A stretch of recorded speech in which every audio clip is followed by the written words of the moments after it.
میں ایک بات کہنے لگا ہوں، فتویٰ کوئی نہ لگائے، اور اگر کسی کا فتویٰ لگانے کا جی کرے تو وہ ہم تو اس سے متاثر نہیں ہوں گے۔ اپنے ذوق کی بات کر رہا ہوں مگر قرآنی بات ہے۔ فرمایا نحن اقرب الیہ من حبل الورید، ہم جو بندہ ہے اس کی شاہ رگ سے بھی زیادہ قریب ہے۔ اور محبوب کا ذکر کیا، یہ ہیں پیار کے انداز، یہ محبت کے انداز ہیں جو چھپائے نہیں جاتے۔ اپنا ذکر کیا تو فرمایا میں تمہاری شاہ رگ سے بھی قریب ہوں، اور محبوب کا ذکر کیا، محبوبوں کا ایسا ہی ذکر کیا جاتا ہے۔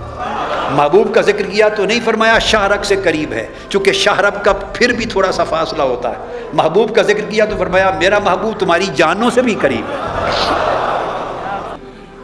جب آپ کاٹتے ہیں، ذبح کرتے ہیں تو شاہ رگ کو کاٹتے ہیں نا، تو بکرا تڑپ تڑپ کے ختم ہوتا ہے، تو شاہ رگ کٹ بھی جائے تو مرنے میں وقت لگتا ہے۔